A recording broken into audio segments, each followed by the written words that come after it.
ব্রজ জন রঞ্জন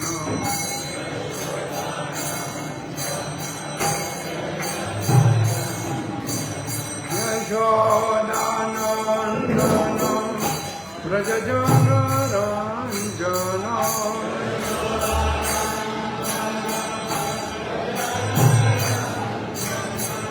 যমুনা তীর বনচরি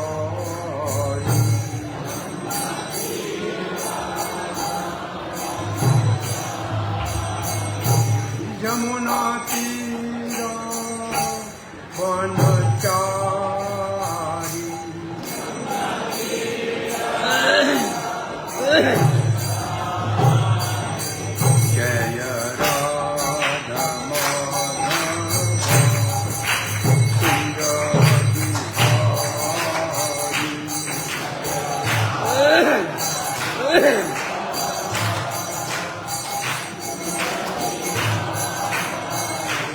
জয় রাধা জয় রাধা মাধব কুঞ্জ Bihari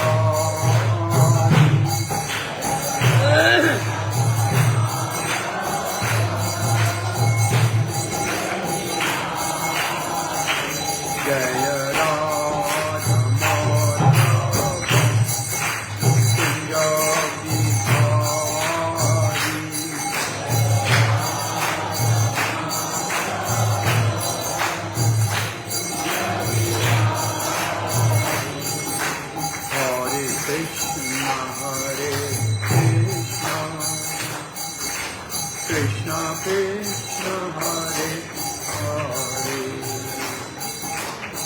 Hare Rama Rama Rama Rama Hare Hare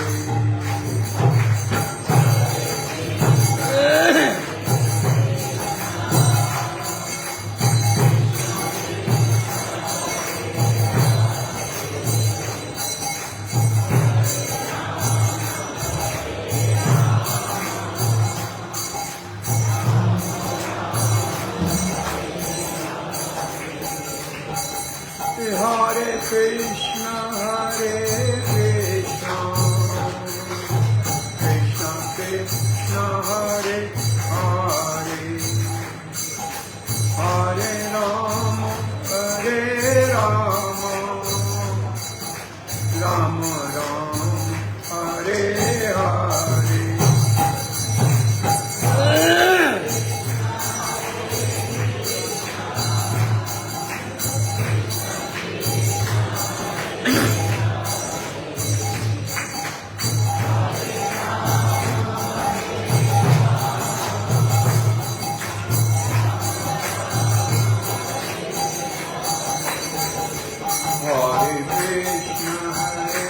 Krishna Krishna Krishna Hare Hare Hare Rama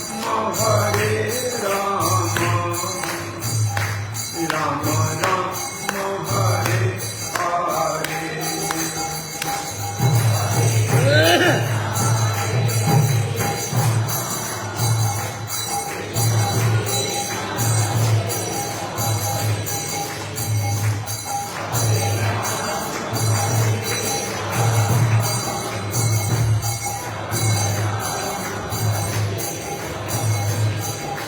Jaya Krishna Balaram Krishna Balaram Krishna Balaram Jaya Krishna Balaram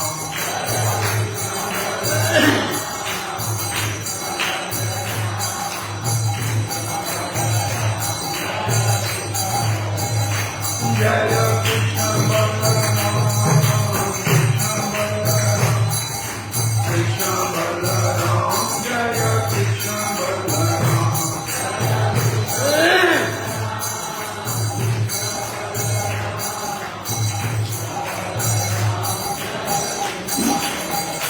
Jaya Gauranga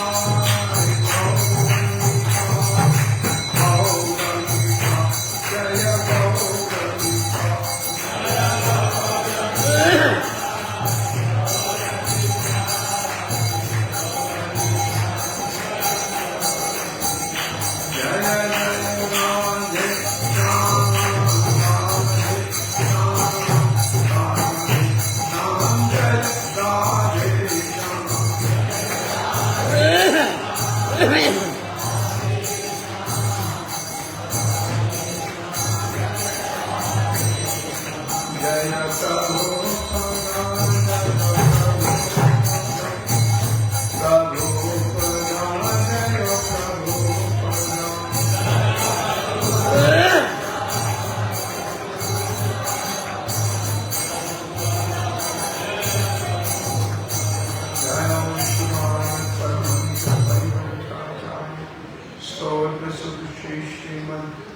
Divine Grace Abhay Charanand Bhakti Vedanta Swami Srila Prabhupada Ananta Koti Vaishnavrinda Ki Grantaraj Srimad Bhagavat Mahapran Ki Jai Gaur Premanande Gurave Gaurachandraya Radhikaya Tadalye Krishnaya Krishna Bhaktaya Tad Bhaktaya Namo Namaha Om Namo Bhagavate Vasudevaya Om Namo Bhagavate Vasudevaya Om Namo Bhagavate Vasudevaya Narayanam Namaskrityam Naram Chaiva Narottamam Devim Saraswati Vyasam Tato Jayam Udiraye Nashtaprayeshva Bhadreshva Nityam Bhagavata Sevaya Bhagavati Uttama Shloke Bhaktir Bhavati Naishtaki Krishnaya Vasudevaya Devaki Nandanaya Cha Nanda Gopakumaraya Govindaya Namo Namaha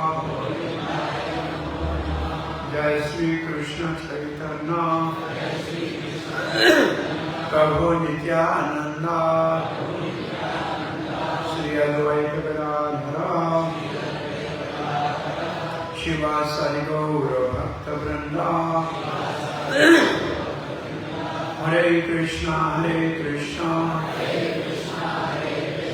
Krishna Krishna Hare Hare Hare Rama Rama Rama Hare Hare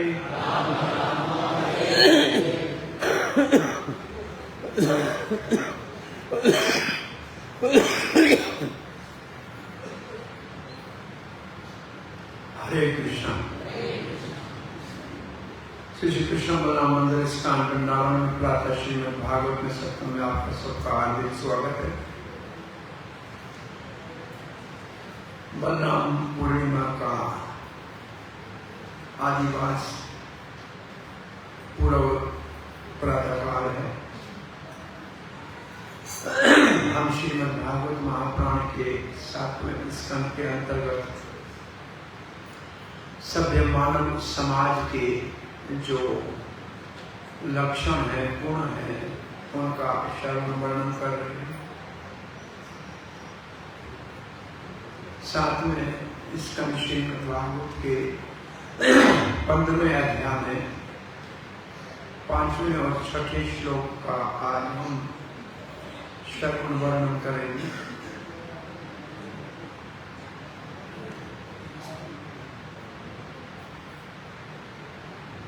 यहाँ सभ्य मानव को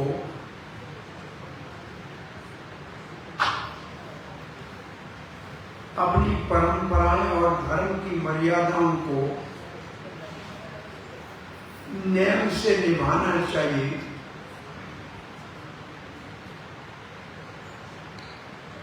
ये शिक्षा दी जा रही है। आगे चल के तो ये शिक्षा दी जाएगी कि ये सब मर्यादा तब तक आवश्यक हैं जब तक भगवान की प्रेम भक्ति के स्तर पे कोई नहीं पहुंचा है। और भगवान की भक्ति के उपरांत भी जो इस श्लोक में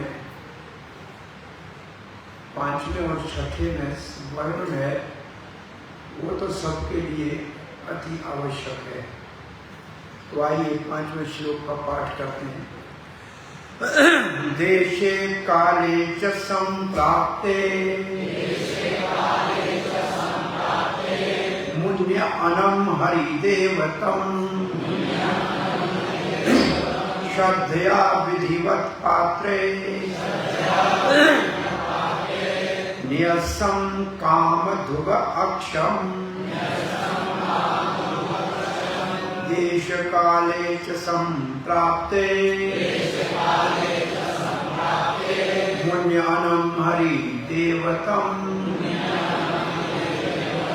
श्रद्धया विधिवत पात्रे न्यसं कामधुकाक्षं देश काले च संप्राप्ते मुन्य अनम हरिदेवतं न्यसं कामधुकाक्षं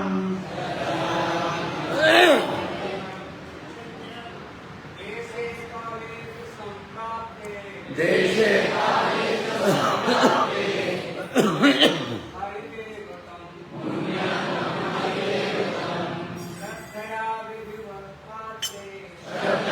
विधिवत पात्रे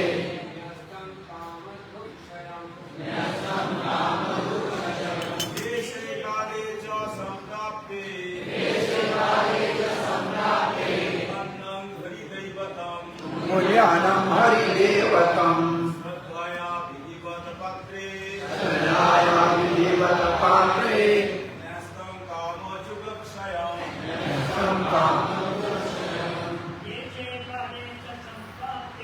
देशे काले च संप्राप्ते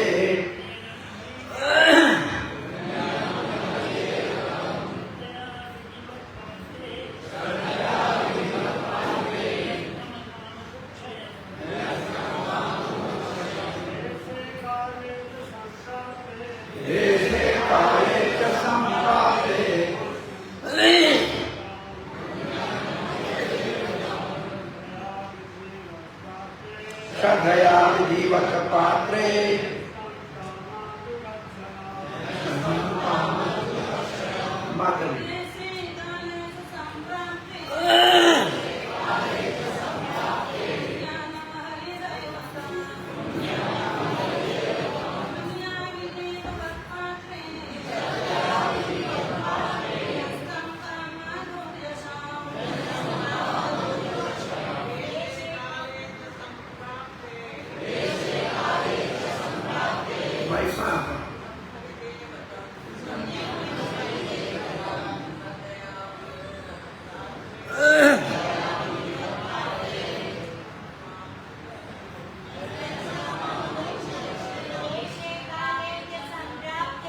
देशे काले च संप्राप्ते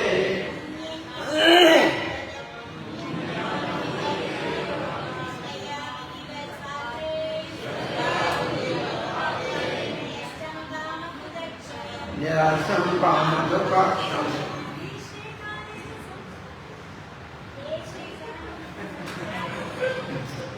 देशे काले हो गया।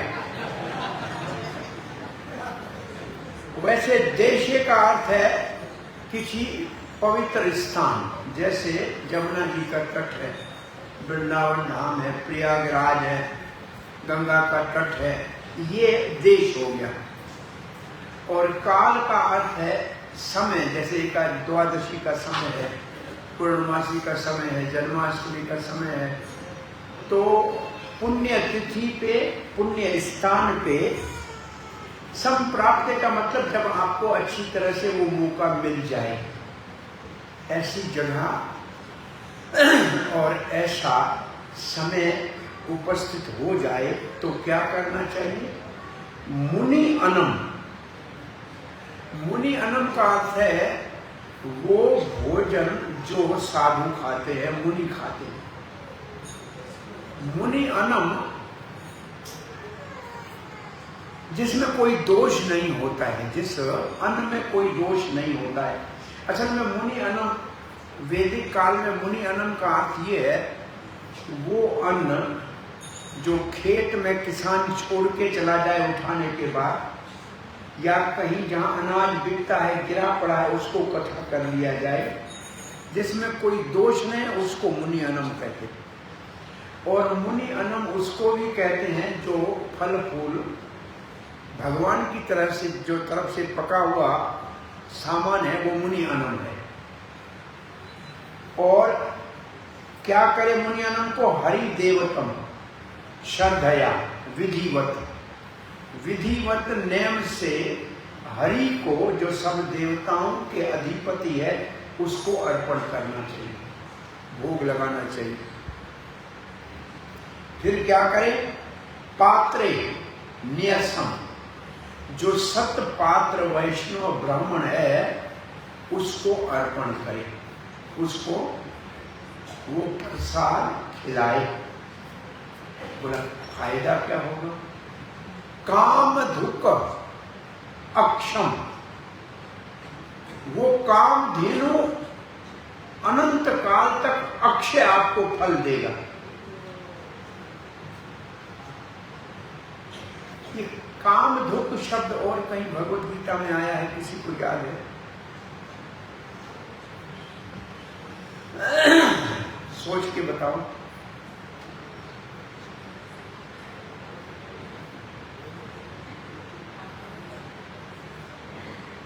दूसरे अध्याय में इतना मैं बता देता हूं। नहीं, दूसरे में नहीं, तीसरे में हुआ। तीसरे में स यज्ञ सृष्ट्वा प्रजापति, निकालो ये श्लोक। मैंने कहा 3 का 9 होगा या 10। स यज्ञ है, क्या लिखा? स यज्ञ सृष्ट्वा प्रजापति, प्रोचवाच प्रजापति से अनेन विशद्वम, फिर इष्ट काम दुख है, लिखा है क्या? इष्ट काम दुख। इष्ट काम दुख का मतलब जैसे काम जिन्हों से जो मांगोगे वो मिलेगा। वो अगर कोई ऐसे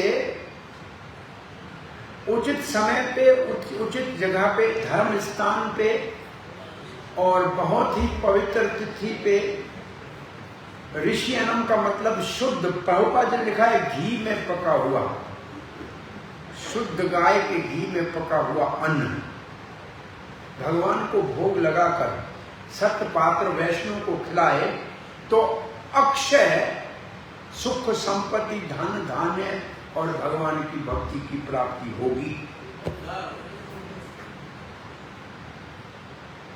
वहां लिखा है यज्ञ करेगा तो होगा, और ये यज्ञ है।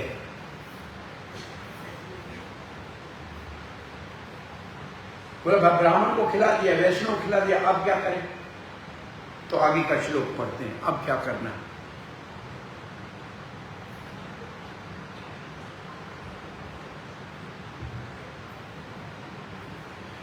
देवर्षि पितृभूतेभ्यः आत्मने स्वजनाय च अनं संविभजन पश्येत् सर्वं तत् पुरुषात्मकम्। देवर्षि पितृभूतेभ्यः आत्मने स्वजनाय च अनं संविभजन पश्येत् सर्वं तत्पुरुषात्मकम्। अब भगवान को भोग लग गया है, वैष्णव को देना है, खिलाना है। और किसको दे? देवर्षि, देवर्षि पितृ भूतेभ्यो। प्रभुपाद लिखते हैं देव का मतलब देवताओं को, ऋषि का मतलब साधु संतों को, पितृ का मतलब अपने पूर्वज पितरों को, और फिर है भूतेभ्यो, फिर दूसरे सामान्य मानव को,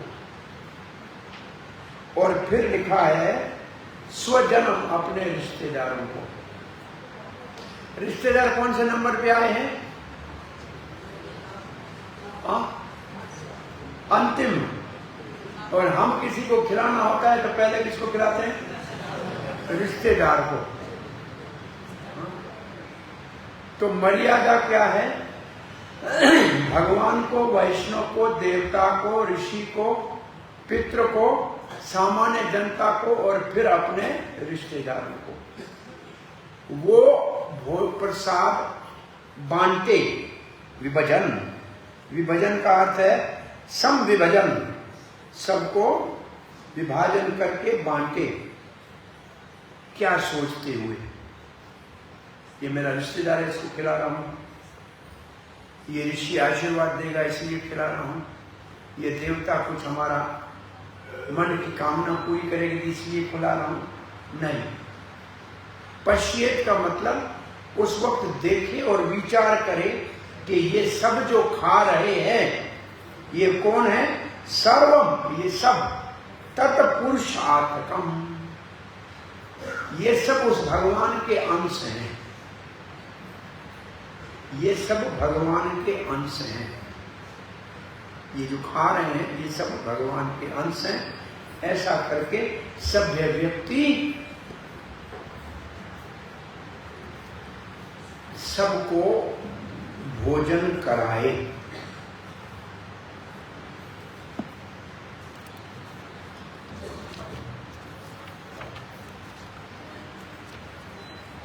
हाँ, 15, 7, 15।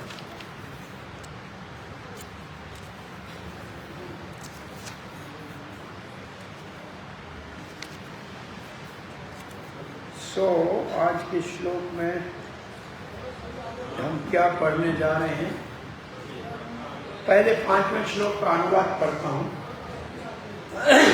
जब उपयुक्त शुभ अवसर तथा स्थान प्राप्त हो, ये यदि को छोड़ो, आप समझो कि आपको जो यहाँ आज बैठे हो शुभ स्थान वृंदावन प्राप्त हुआ है और शुभ दिन कल बलराम पूर्णिमा है।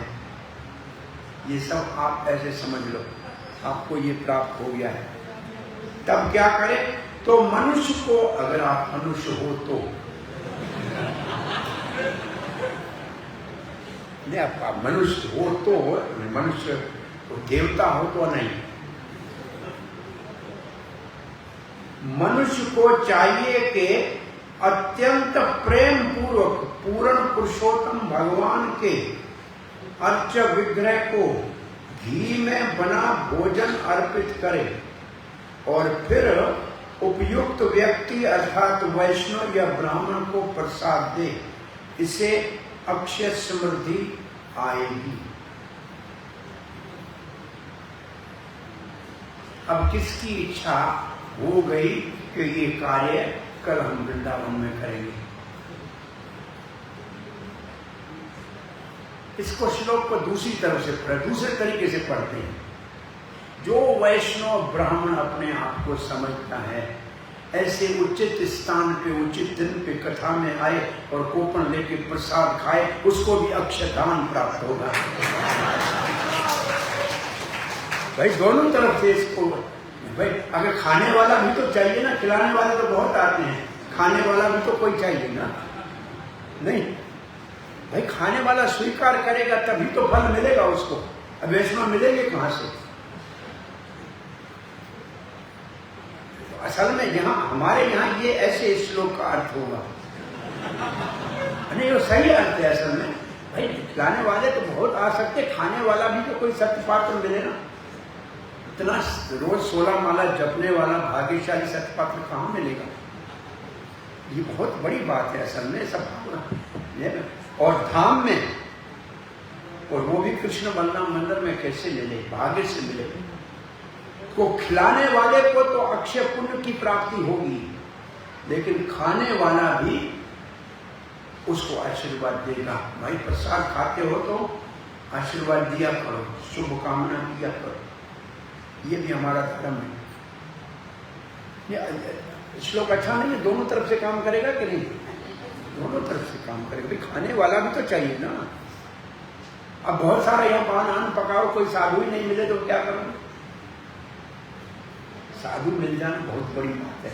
अब दूसरे श्लोक का अनुवाद करते हैं। मनुष्य को चाहिए कि देवताओं, साधु पुरुषों, अपने पितरों, सामान्य जनों, अपने पारिवारिक सदस्यों, अपने संबंधियों तथा मित्रों को पूर्ण पुरुषोत्तम भगवान के भक्तों के रूप में देखते हुए प्रसाद प्रदान करे। भगवान के भक्तों में के रूप में देखते हुए, पुरुषोत्तम भगवान के भक्तों के रूप में, ये सब भगवान का। तो ये दृष्टि किसकी हो सकती है? सबको भगवान का भक्त कौन देखता है? सिर्फ वो उत्तम अधिकारी भक्त जो बहुत उन्नत वैष्णव हो, जो अपने को बाद में खिलाता है, सबको पहले खिलाता है। वैसे भी कहते हैं बांट के खाओ वैकुंठ में जाओ, बांट के खाओ वैकुंठ जाओ। जितना बांट के खाओगे उतना अच्छा है।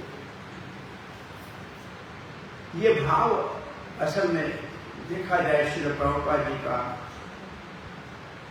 हार्दिक इच्छा ये थी कि भाई भगवान के मंदिर के निकट में अगर कोई रह रहा है और मंदिर में आ रहा है तो मंदिर का मालिक तो भगवान कृष्ण बलराम है, राधे श्याम है, गौर निताय है। और मंदिर के रसोई घर की स्वामिनी श्रीमती राधिका है और जिसकी लाखों लक्ष्मियां सेवा करती हैं। तो जो मंदिर में आते हैं वो सब भगवान के अपने ही भक्त हैं, बच्चे हैं। जो अंदर आ ही गए हैं वो बच्चे, और उनको प्रेम से प्रसाद खिलाना चाहिए। ये प्रभुपाद जी का आउटस्टैंडिंग लेटर है, एक चिट्ठी है पूरी दुनिया के स्थान मंदिरों को लिखी, और कलकत्ता से प्रभुपाद जी ने अपने जन्म स्थान से लिखी और 1977 में लिखी, कुंभ मेले से वापस लौटते हुए लिखी। जिस कुंभ मेले में स्नान के दिन प्रसाद की व्यवस्था नहीं थी बांटने की, क्योंकि रास्ते बंद थे, सामान नहीं मिला था। 2 घंटे प्रभुपाद ने कहा पहले क्यों नहीं व्यवस्था की? हमारा यहाँ तो प्रसाद वितरण करना ही मुख्य धर्म है। पुस्तक प्रसाद प ये सब के लिए हमारा काम ही ये है, पुस्तक और प्रसाद वितरण करना, और फिर प्रभु का हरि नाम। ये 3 ही काम हम करते हैं कुंभ मेले में। यही हमारा अमृत है, नाम अमृत, प्रसाद अमृत, पुस्तक अमृत। तो प्रसाद क्यों नहीं है? प्रभुपाद को इतना दिमाग के ऊपर इसका भी भार था। कलकत्ता पहुंचे, वहां से उनको भुवनेश्वर जाना था, तो चिट्ठी लिखाई कि सब मंदिरों को, कि हमारे सब मंदिरों में हर समय प्रसाद तैयार होना चाहिए। दाल चावल, पूरी सब्जी, पकोड़ा, हलवा, नाम लिखे। और कोई सभ्य व्यक्ति मंदिर में दर्शन करने के लिए आता है तो उसको आदर पूर्वक बैठ के प्रसाद खिलाओ। आपका प्रसाद अगर पूरा होने लगे तो दोबारा तैयार करो। मंदिर से कोई भूखा नहीं जाना चाहिए। फिर प्रभुपाद ने लिखाया, सब टेम्पल प्रेसिडेंट के नाम में ये लेटर। रसोई घर की मालिक राधा रानी है और लाखों लक्ष्मियां उसकी सेवा करती हैं, इसलिए कभी किसी चीज की कमी नहीं होगी। और इसलिए दुनिया में सबसे ज्यादा लोग पसंद करते हैं अपने मंदिर को, तो यहाँ की शाम की आरती और खिचड़ी प्रसाद, ये 24 घंटे चलता रहता है।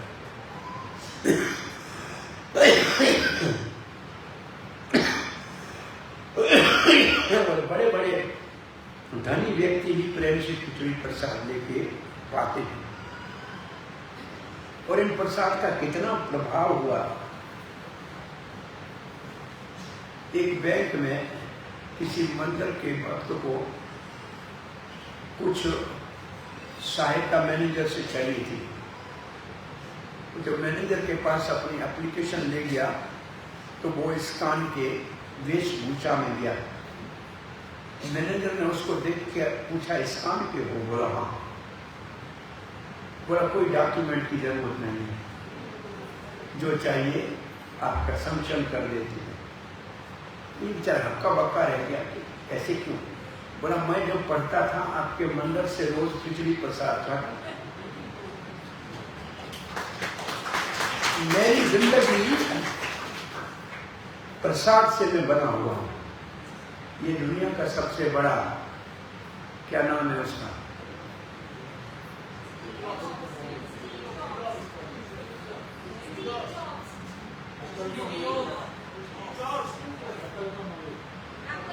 एप्पल का मालिक कौन? स्टीव। वो कहता है मैं इस्कान के प्रसाद खाने से इस बड़े स्तर के ऊपर पहुंचा हूं। तो ये प्रसाद अपना चमत्कार कैसे दिखाता है? ये लिखा है सभ्य व्यक्ति को प्रसाद खिलाना चाहिए। प्रभुपाद से ज्यादा और कोई सभ्य व्यक्ति दुनिया में हो सकता है क्या? बिना किसी जान पहचान के सबको भगवान का भक्त जानकर अफ्रीका के कालों को भी प्रसाद बांट रहा है, रशिया के गोरों को भी बांट रहा है, और गरीबों को भी बांट रहा है, और धनियों को भी बांट रहा है। इससे ज्यादा और कौन सभ्य पुरुष हो सकता है? कितना बड़ा ये कार्य एक चल रहा है और इसमें कहीं रुकावट नहीं आ पा रही। ये हृदय, इतना बड़ा हृदय होना चाहिए। प्रभुपाद ने यहां तक कहा, एक बार कुछ भजन गाने वाले मुंबई के अच्छे घरों के माता जी लोग भजन गाया करती थी कृष्ण के प्रेम के। तो एक दिन सप्ताह में आके मंदिर में गाती थी। तो ऊपर अपने कमरे में सुनते और इनको कहा कि आप सब लोग यहाँ आके रहिए, रोज सुबह शाम भजन गाइए, आपको कुछ करना नहीं है, रहना खाना पीना सब हम देखेंगे। प्रभुपाद जी की इच्छा थी अगर कोई कीर्तन करे, भक्ति करे तो पूरी दुनिया ही आके रहे, हम सबको खिलाएंगे, सबको रहने की व्यवस्था भी करेंगे। ये प्रभुपाद का कितना बड़ा उदार दिल था। इसलिए कहते हैं प्रभुपाद ने ऐसा घर बनाया जिसमें पूरी दुनिया रह सकती। ये ऐसा घर है जिसमें पूरी दुनिया रह सकती है। हम इसको दूसरे तरीके से समझते हैं कि प्रभुपाद के जो भक्त है उसके लिए पूरी दुनिया ही घर है। वो कहीं भी जाते हैं उनको अपना घर मिल जाता है। हमने पूरी दुनिया में घूम के देखा है, जहां जाते हैं लोग अपना जैसे घर का सदस्य आया है इस तरीके से अपने घर में रखते हैं, खिलाते हैं, ले जाते हैं, खिलाते हैं। हमें ऐसे नहीं लगता है कि हम कहीं परदेश में कहीं। सब जगह भगवान राजा मिलता है, राधा कृष्ण है, जगन्नाथ है और कृष्ण बलराम है, वही भोग लगता है, वही प्रसाद है। कहीं भी जाएं तो सब जगह एक घर ही लगता है। तो भगवान का घर बना है, तो भगवान के भक्त हैं। इतना बड़ा उदार चित्र प्रभुपाद के अतिरिक्त और कोई दिखाई नहीं दिखता। लोग देते हैं, खिलाते हैं अपने नाम के लिए, लेकिन यहाँ नाम नहीं है, यहाँ सिर्फ सेवा।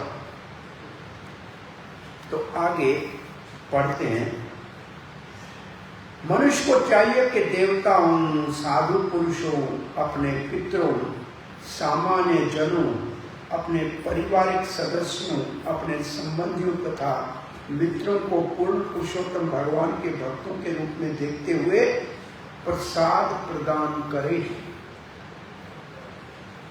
जैसे कि पूर्व में कहा गया है, ये संस्कृति की जाति है कि प्रत्येक जीव को परमेश्वर का अंश मानते हुए प्रसाद बांटना चाहिए।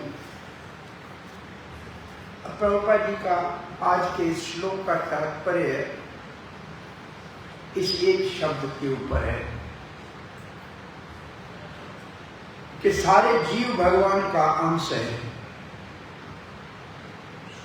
जब आप किसी को प्रसाद देते हो तो ये आपकी मनोवृत्ति होनी चाहिए कि हम भगवान के अंश को प्रसाद खिला रहे हैं।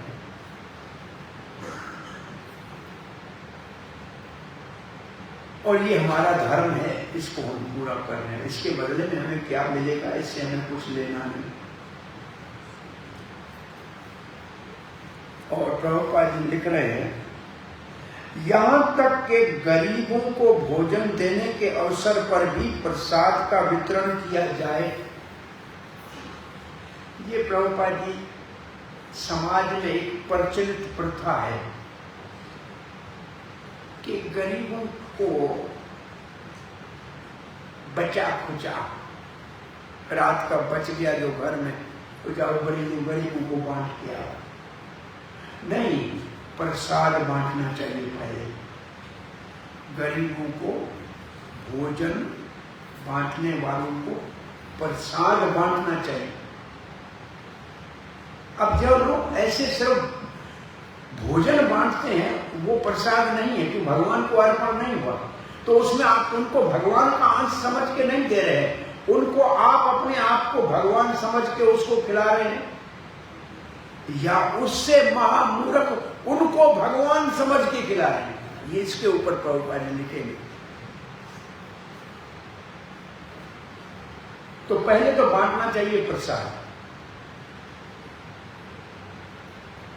बहुत से लोग ऐसे हम जानते हैं कि लोग आप रास्ते हमारे यहाँ जाते हैं तो रास्ते में कोई न कुछ मांगता ही रहता है, तो कुछ लोग प्रसाद अपने साथ घर से बना के रख देते हैं, कोई आता है उसको प्रसाद दे देते।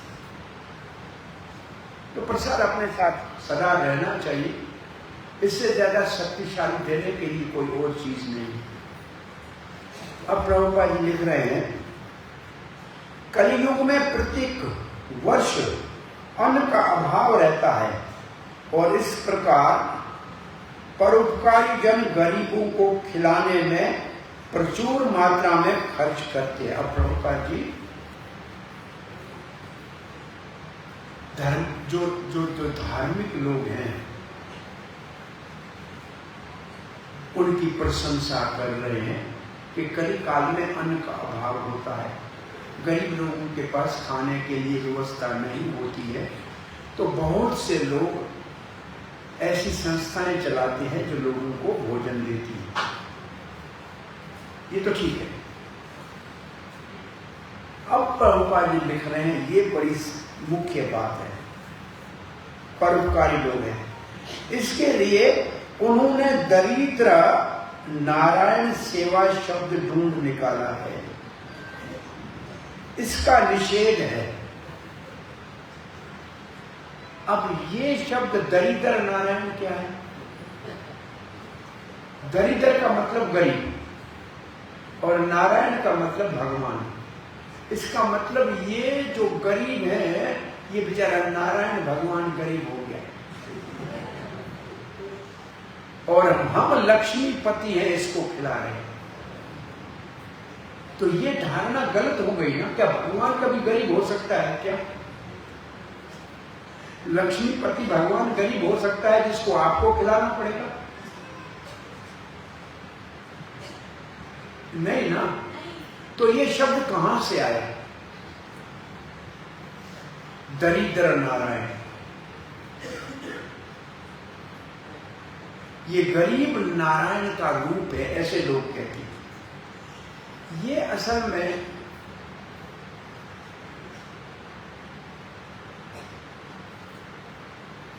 भारत का जो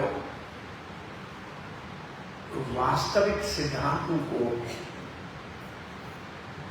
एक तो मायावादियों ने तोड़ मोड़ के, मैं ब्रह्म तू ब्रह्म सब ब्रह्म, ये तो पहले मायावादियों ने इसके अंदर नमक डाला।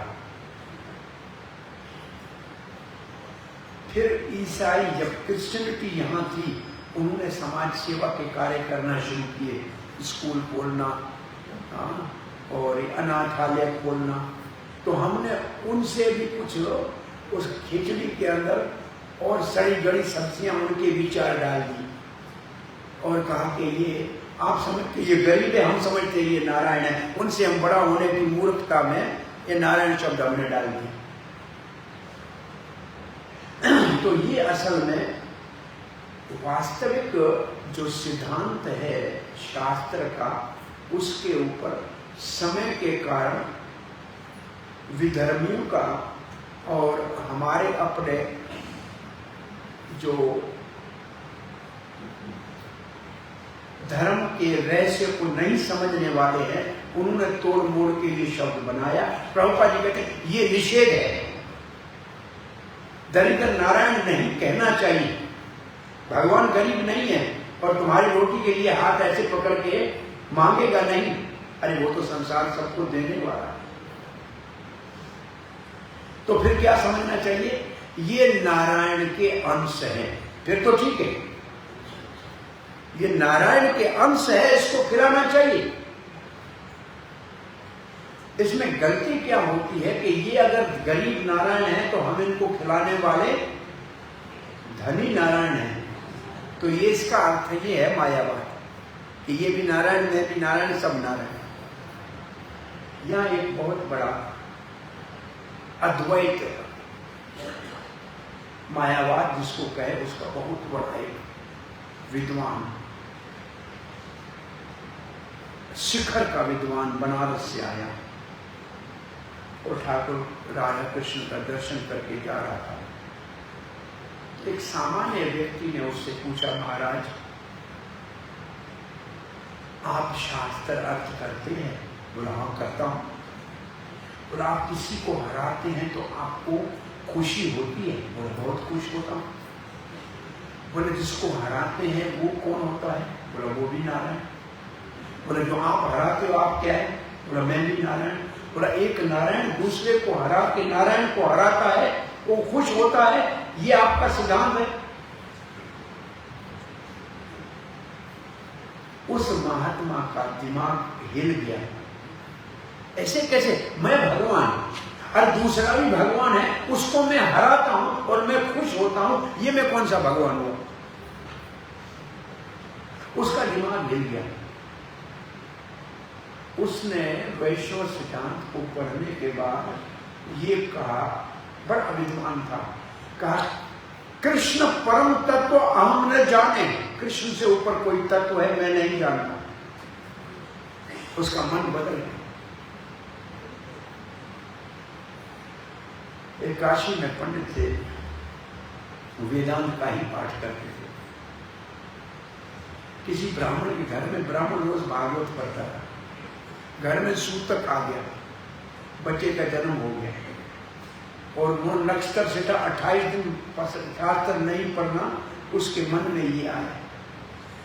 वो बड़े पंडित को कहा, महाराज आप हमारी तरफ से 1 अध्याय रोज पाठ कर लीजिए।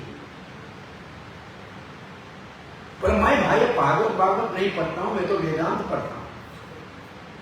बोला महाराज कृपा करना, 1 महीना हमें पढ़नी नहीं है। ठीक है रख जाओ। 10वां स्कंद शायद चल रहा था।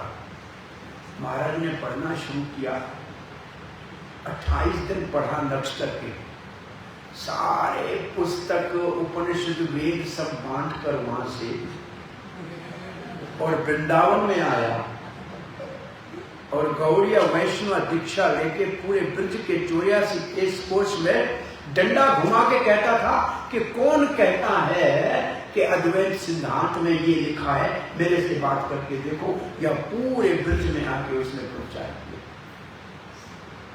तो बहुत से ऐसे गलत रास्ते में चले गए वातावरण से, जब सही सिद्धांत का पता लगता है तो वास्तव में भगवान के अंश समझ के भंडारा चलाओ, अक्षयपूर्ण होगा। भगवान समझ के खिलाओगे तो भगवान कहेगा मेरे कोई गरीब बना दिया तो इसको क्या दूं? अब जब मैं ही गरीब हूं तो इसको कहां से दूंगा? मैं इसी की रोटी पे पल रहा हूं, तो कहां भगवान देगा? फिर अक्षयपूर्ण नहीं मिलेगा। तो भगवान का अंश प्रभुपाद जी लिखते हैं, निषेध करते हैं। प्रत्येक को चाहिए कि प्रचुर मात्रा में प्रसाद का वितरण प्रत्येक को परमेश्वर का अंश मानते हुए करे, न कि शब्द जाल द्वारा गरीब मनुष्य को नारायण बनाते।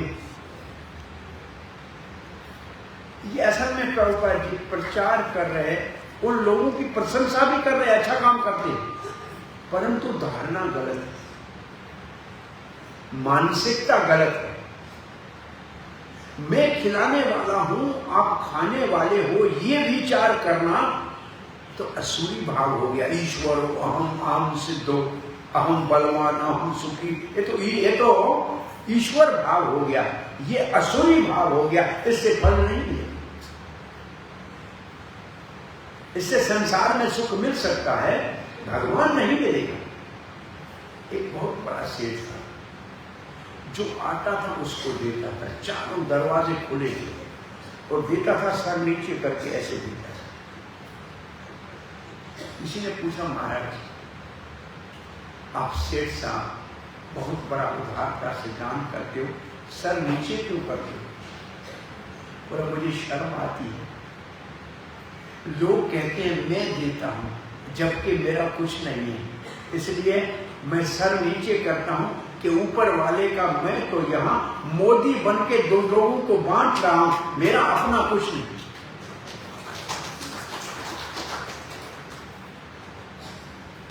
एक बार शहंशाह अकबर शिकार करते हुए कहीं भटक गया, भूखा था, प्यासा था। एक किसान ने उसको सूखा हुआ एक रोटी, ज्वार की रोटी खिलाई दी और मटके का ठंडा पानी पिला दिया। पर भूख में तो वो भी अच्छा लग गया उसको। कहा, मैं शहंशाह हूं हिंद का, हिंदुस्तान का, कभी कोई समस्या हो तो मेरे पास आना। अकाल हुआ, ये बेचारे को याद आ गया, चला आया दिल्ली में। शहंशाह हाथी के ऊपर चढ़ के जा रहा था सवारी। इसने पीछे से कहा, महाराज महाराज। लोगों ने हटाया, अकबर ने देखा, पहचाना कि ये तो वही है जिसने मेरे को मुसीबत में रोटी दी थी। कहा कि इसको महल में ले आना। रात को मेहमान खाने में रखा गया बेचारे गरीब को। ये तो 4 बजे उठने वाला था। सभी उठ के अपने सुमरण किया, भगवान की प्रार्थना की। तो इसने देखा कि वो शहंशाह भी सुबह सुबह उठा है और ऐसे हाथ ऊपर कर रहे, ऐसे कर रहा है, फिर ऐसे कर रहा है, नमाज पढ़ रहा है। ये थोड़ी देर के बाद महाराज ने बुलाया, ये उसके पास आए। महाराज ने कहा, क्या चाहिए? बोला, पहले मुझे ये बताइए कि सुबह आप ये क्या कर रहे थे? बोला, मैं भगवान से, अल्लाह से दुआ मांग रहा था, प्रार्थना करके भगवान से मैं मांग रहा था। बोला, बस महाराज मैं जा रहा हूं, मुझे आज्ञा कीजिए। बोला, मैं जानता हूं आपके वहां अकाल हुआ है, तुम सहायता के लिए आए हो। बोला, महाराज ये तो सही है। बोला, फिर सहायता नहीं लोगे? बोला, आप ही भगवान से मांग रहे हो, फिर मैं आपसे मांग के क्या करूं? उसी से जाकर मांग लेता हूं। भाई तुम ही तो भिखारी हो मेरी तरह, मेरे से भी बढ़ा। सुबह उठ के मांग रहे हो, रोज मांग रहे हो, तुमसे क्यों मांगो? भगवान से मांग लो। तो ये देने वाला एक भगवान है, देने वाला एक भगवान है। हम सब उसके माध्यम से दे रहे हैं। जो समझदार है, भगवान के सब अंश है, सबको देना चाहिए, बांट के खाना चाहिए, वो महात्मा है।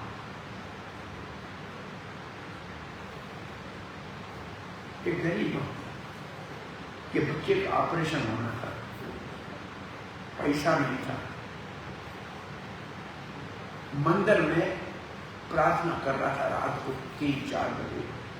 सुबह ऑपरेशन बच्चे का होगा, भगवान मेरे पास एक पैसा नहीं, कैसे अच्छा होगा, क्या होगा? एक बहुत बड़े धनी सेठ को नींद खराब हो गई, गाड़ी लेके घर से ऐसे घूमने निकला। उस मंदिर का दरवाजा खुला देखा, अंदर चला गया। आदमी को रोते हुए देखा। बोला, क्या है?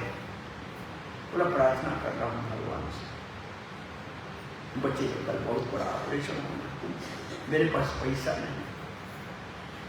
सेठ ने चेक लिख के साइन करके दिया। बोला, जितना भी बिल आए उतना इसके ऊपर लिख देना,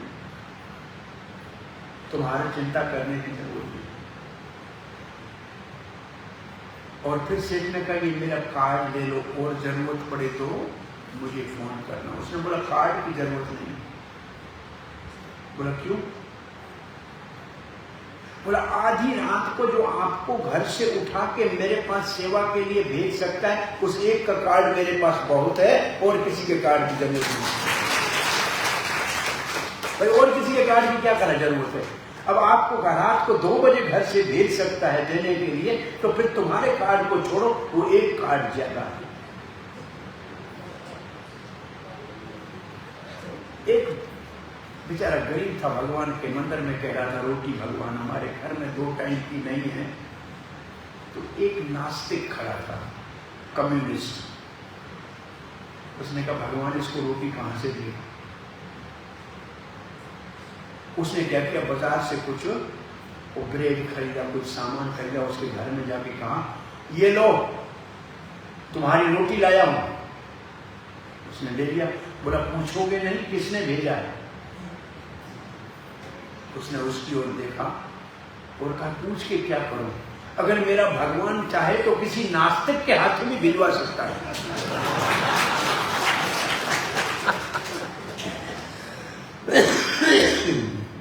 तुम जैसे मूर्खों के हाथ से भी भगवान भिजवा सकते, तो खिलाने वाले भगवान के प्रतिनिधि,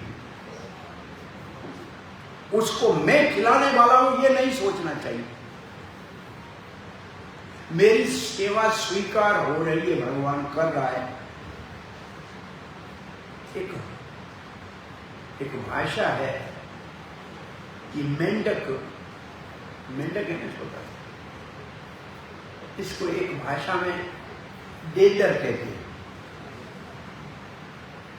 तो एक हिंदू महात्मा था, उसने किसी ने भेजा जाके सामने एक बहुत बड़ा पीर मुसलमान रह रहा है, उससे पूछ के आओ कि दुनिया से तर के कौन जाएगा, कौन दुनिया में तरेगा।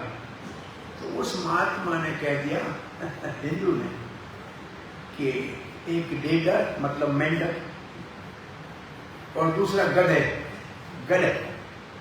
ये तरेंगे। उसने बोला ये कोई महात्मा है? उसने कहा ये सही कहा है, दे और डर, इसका मतलब तुम दो और फिर डरो कि भगवान इसको कबूल तो करे। तुमने दिया, सामने वाले ने कबूल ही नहीं किया, ऊपर वाले ने कबूल नहीं किया, स्वीकार नहीं किया, तो फायदा क्या हुआ? देने के बाद भी डरो कि कोई इसको स्वीकार करे। और जिसका दिल भगवान से जुड़ा हुआ है, गल का मतलब मिला हुआ, हिया का मतलब दिल, जिसका दिल भगवान से मिला हुआ है वही दुनिया से तरेगा। और जो सबको भगवान का अंश जानता है और प्रसाद खिलाता है, वही संसार में काम, अक्षय काम दुख उसको प्राप्त होगा। अब प्रभुपाद जी लिखते हैं प्रत्येक व्यक्ति परमेश्वर से संबंधित है,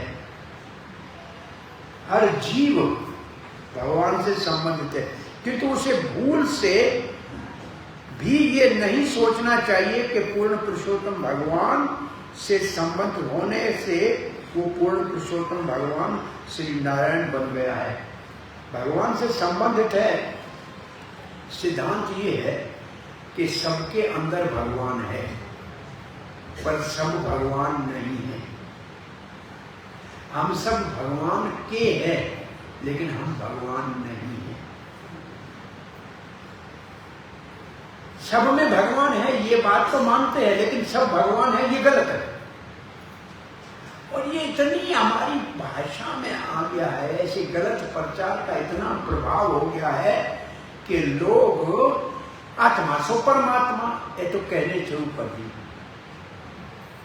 ये सब भगवान सब भगवान है, ऐसे बहुत प्रभुपाद बहुत कटाक्ष करते थे, बहुत कटाक्ष में बोलते थे तुम भगवान, मैं भगवान, सब भगवान। प्रभुपाद कभी किसी पतिव्रता स्त्री से पूछो कि तुम्हारा पति कौन है, और वो कहते थे ये सब पति हैं मेरे, तो ये कोई अच्छी बात है, कोई अकल की बात है, सब पति हैं मेरे, वैसा है कोई स्त्री। तो ये जो कहते हैं सब भगवान है, ये कोई बुद्धिमानी का उत्तर है क्या? एक भगवान है, हम सब उसके सेवक हैं और सभी भगवान के पुत्र हैं। भगवान कहते हैं अहम बीज प्रजापिता, तो सब भगवान के संतान है। कोई गरीब है, कोई शाहूकार है, कोई बात नहीं, लेकिन सबको प्रसाद दो। कहने तो भोजन नहीं दो, प्रसाद दो। भगवान को भोग लगा के फिर खिलाओ, और खिलाओ भी साधु मुनि अन्नम खिलाओ, मुनि अन्नम खिलाओ, शुद्ध प्रसाद खिलाओ, तब वो अक्षय काम दुख प्राप्त होगा। ऐसे मायावादी दर्शन अत्यंत खतरनाक है। इतना बड़ा पुण्य करने के बाद भी कोई सद्गति न मिले तो फायदा क्या? बहुत बड़ा खतरनाक है। विशेष रूप से भक्त हेतु, भक्त के लिए तो बहुत बड़ा हानिकारक है। इसलिए श्री चैतन्य महाप्रभु ने हमें मायावादी दर्शनों के संगति करने हेतु मना किया है। मायावादी भाष्य सुनीले है सर्वनाश। यदि कोई मायावादी दर्शन से संबंधित संबंध जोड़ता है तो उनकी भक्तिमय जीवन का विनाश अवश्य संभवी है। इसका मतलब उसका विनाश जरूर हो जाएगा। तो ये 2 श्लोकों में मुख्य बात क्या की गई कि जिसको भगवान ने कुछ धन दिया है तो अच्छे देश और पात्र को, काल पे सत्य पात्र को भगवान का प्रसाद वितरण करना चाहिए, पहला श्लोक। तो फिर उसको अक्षय समृद्धि की प्राप्ति होगी। दूसरे श्लोक में कहा गया है वो प्रसाद फिर सबको, देवता ऋषि पितृ से लेकर संबंधी मित्र और अपने सगे रिश्तेदारों को भगवान का अंश समझकर बांटना चाहिए। तो इसमें एक बात सिर्फ मुख्य है कि हम बांटने वाले अपने आप को सेवक समझें, और जिनको बांटते हैं उनको भगवान से उनका संबंध है, वो भगवान के भक्त हैं, ऐसे समझ। तो हमारी इस सेवा का शुभ लाभ होगा, तो ये लाभदायक सेवा होगी। अब इसका बहुत सरल और सरल, बिल्कुल सरल किया जाए तो हम तो नहीं जानते हैं कि कौन सत्पात्र है, कौन सत्पात्र नहीं है, कहाँ भोग लगाएं, कहाँ नहीं लगाएं। इसलिए जहाँ जैसी सेवा हो रही हो, जहाँ प्रसाद वितरण की सेवा हो रही है, भोजन वितरण की नहीं, प्रसाद वितरण की जहाँ सेवा हो रही हो, वहाँ अन्न दे दे, सामग्री लाके दे दे, धन दे दे, और ये न सोचे कि इसके बाद ये क्या करेंगे, इनका धर्म है, हमने अपनी तरफ से भगवान को अर्पण कर दिया और आंखें बंद करके भजन करने बैठ जाए। ये सबसे आसान है। और ये संस्थाएं इसलिए बनी हुई है, जैसे अंतर्राष्ट्रीय कृष्ण भावना अमृत संघ ने प्रसाद वितरण किया, कोरोना काल में लाखों करोड़ों की संख्या में लोगों के घरों तक पहुंचाया। वो लोग गरीब नहीं थे, लेकिन उस वक्त आपातकाल में थे कि बन नहीं पा रहा था। गरीब तो अलग थे, गरीबों को तो दिया और बात है, बड़े धनियों के घर में भी पहुंचाने की आवश्यकता पड़ जाती है कि वहां कोई बनाने वाला नहीं है, सारे बीमार है। तो ये कार्य जो किया, प्रसाद उनके घर में पहुंचाया। गरीब है या शाहूकार है, इससे हमें कुछ लेना नहीं, कोई भी है उसको प्रसाद देना है। तो जो ऐसा कार्य कर रही है संस्था, उसमें उदारता से सहयोग करना चाहिए। ये इस श्लोक का सही तात्पर्य है। हरे कृष्ण। किसी को कोई प्रश्न जिज्ञासा है? कोई प्रश्न जिज्ञासा है? हाँ जी।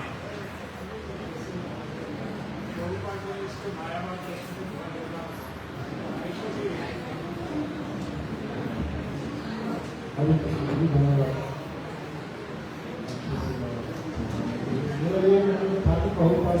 माया दर्शन को कठोरता से बोला, हमेशा ही बोलते हैं, तो उसमें क्या प्रॉब्लम आ जाती है व्यक्ति के साथ? ऐसा क्यों आ जाता है कि मनोवृत्ति बदल जाती है कि मैं भगवान हूं। ये जो मनोवृत्ति बदल जाती है, एटीट्यूड बदल जाता है, सर्विस का एटीट्यूड खत्म हो जाएगा और भोक्ता का एटीट्यूड हो जाएगा, मैं ही भगवान हूं, मैं ही भोक्ता हूं। और यही सारा समस्या है, एटीट्यूड का जो